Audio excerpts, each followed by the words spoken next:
El Estado dominicano busca aumentar sus ingresos con los cuales hacer frente a sus obligaciones. Es una píldora dura de tragar para millones de contribuyentes que de por sí ya sienten que la carga fiscal es muy pesada.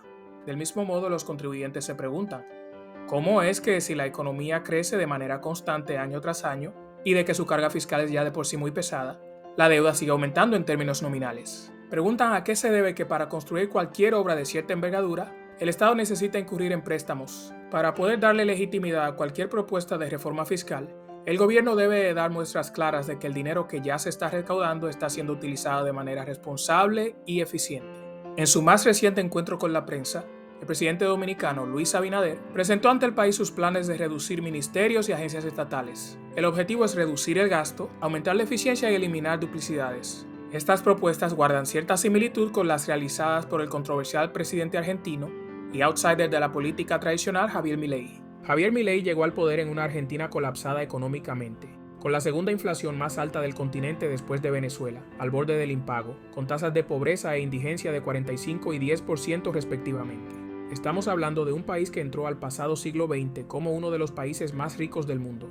Uno de los graves problemas que ha afectado a la economía argentina por décadas son sus persistentes déficits. El gobierno gasta mucho más de lo que recauda. Esto a pesar de ser un país con cargas fiscales que rondan entre las más pesadas del mundo. Desde su campaña electoral, Milei dejó bien claro que durante una presidencia suya, el tamaño del Estado se reduciría drásticamente. Ministerio de Trabajo, Empleo y Seguridad Social. ¿Trabajo? ¿Y por qué trabajo? Trabajo va a estar adentro de Capital Humano. Ok. Capital Humano va a concentrar niñez y familia, salud, Sí, educación y trabajo. ok. De modo tal que cambie la forma de dar la asistencia. En lugar de regalarte el pescado, se te va a enseñar a pescar. Acusó a sus contrincantes de usar el Estado como un botín de guerra, donde quien ganaba repartía entre sus partidarios toda clase de privilegios. Todo esto a costa de un sector privado que financiaba este gasto con sus impuestos y sufriendo el embate de la inflación. Javier Milei asumió la presidencia en diciembre de 2023 y ya al cierre de enero de este año 2024, Argentina había pasado de déficit a superávit, es decir, logró gastar menos de lo que ingresó. Afortunadamente, la República Dominicana no se encuentra en la situación de gravedad que afecta a la Argentina, y el gasto del Estado ni se asoma a los niveles argentinos. Para muestra, en 2022 el gobierno argentino gastó más del 37% del PIB, mientras que el dominicano apenas gastó el 18.5% del PIB. Lo cierto es que aún estamos a tiempo para hacer ajustes y correcciones antes de que nos impacte una crisis grave como la Argentina. Porque si bien nuestro Estado no gasta tanto como porcentaje del PIB, nuestros gobiernos llevan décadas en números rojos. El servicio de la deuda se traga un porcentaje preocupante de los presupuestos. En 2024, el 20% de los ingresos del gobierno se esfumarán en pago de intereses. En su reunión semanal con la prensa, el presidente Luis Abinader lideró la presentación de una segunda reforma destinada a unificar ministerios y otras instituciones del Estado, con el propósito de seguir avanzando en la reestructuración y optimización de la administración pública. Estas propuestas son el producto de meses de análisis, consultas, diálogo y evaluación. Algunas de estas iniciativas pueden implementarse por vía administrativa, mientras que otras requerirán pasar por el Congreso. De entre las múltiples iniciativas que propone la presente administración, la más compleja y a la que habrá que prestar la mayor atención es a la fusión de los Ministerios de Educación y de Educación Superior, Ciencia y Tecnología. Se aclaró que las competencias de Ciencia y Tecnología no pasarán al Ministerio de Educación. Esta medida pudiera ser positiva, pero no está exenta de peligros. Un comunicado de prensa de la Presidencia de la República expresa lo siguiente, cito: la medida persigue la integración del sistema educativo, evitando la fragmentación entre niveles inicial, básica, secundaria, superior, lo que reducirá gastos y aumentará la coherencia en las acciones para mejorar el aprendizaje. De igual forma, se pretende alcanzar una mejora en la calidad educativa, facilitando un enfoque integral de la educación, desde la formación básica hasta la superior, alineando los currículos con las demandas del mercado laboral. Cierro la cita. Sectores de la oposición han alertado sobre problemas que esto podría causar. Entre ellos Leonel Fernández, líder del partido Fuerza del Pueblo. Para nadie es un secreto que el Ministerio de Educación ha mostrado serias deficiencias en cuanto a la ejecución de sus funciones. A pesar de tener el presupuesto más grande de entre todas las instituciones del Estado, las quejas abundan en cuanto a escuelas cuya construcción permanece paralizada por años, lentitud en la procura de mobiliario escolar, denuncias de corrupción, y todo esto sin mencionar el lento avance en cuanto a mejoras de la calidad educativa. Todo indica que será un proceso de fusión delicado y prolongado. Otra propuesta fue la unificación del Ministerio de Hacienda con el Ministerio de Economía, Planificación y Desarrollo. Juntos pasarán a ser el Ministerio de Hacienda y Economía.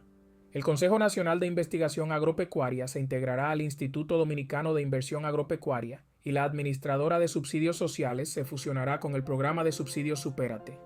Aquí quiero recalcar algo positivo, muy positivo. Los que ya están familiarizados con mi contenido conocen mis dudas con respecto al programa Supérate. Este programa empezó en 2004 como Solidaridad, con un piloto de menos de 10.000 hogares. Luego se expandió en 2005 para rozar los 200.000. Desde entonces el número de beneficiarios no había parado de crecer, y en 2024, bajo el nuevo esquema llamado Supérate, el cual añadió aspectos de capacitación laboral, el programa se aproximó a la cantidad de 1,5 millones de beneficiarios. En una economía que crece de manera constante, ¿cómo es que los beneficiarios de este tipo de programas no paraban de crecer? Y si el objetivo es sacarlos de la pobreza, no solo comprarles sus votos, ¿por qué era tan difícil encontrar estadísticas que midan la efectividad de dichos programas? ¿Cuántos han abandonado el programa por haber mejorado su condición económica? Y por fin mis preguntas fueron contestadas.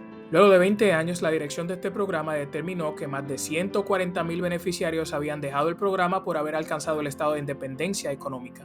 La información la dio Gloria Reyes, directora del programa. Esperemos que más y más dominicanos y dominicanas que se benefician de este programa puedan superar el umbral de la dependencia, tal como lo hicieron estos 140.000 graduados. Según declaraciones del ministro de Administración Pública, Sigmund Freud, quien presentó las propuestas, el Estado se ahorrará aproximadamente 25.000 millones de pesos. Esto representa más de 400 millones de dólares que no habrá que aumentar de impuestos. Obviamente esto no será suficiente para sanear las cuentas públicas. Solamente en subsidios al sector eléctrico se gasta más de ahí, pero manda la señal a la población de que el Estado también está dispuesto a sacrificarse para cuadrar las cuentas. De su lado, el ministro de Hacienda, José Manuel Vicente, manifestó que entre estas medidas están la de eficientizar el uso de la publicidad estatal, concentrando la misma únicamente en las instituciones que deben hacer uso de la publicidad y darle un contenido educativo e informativo.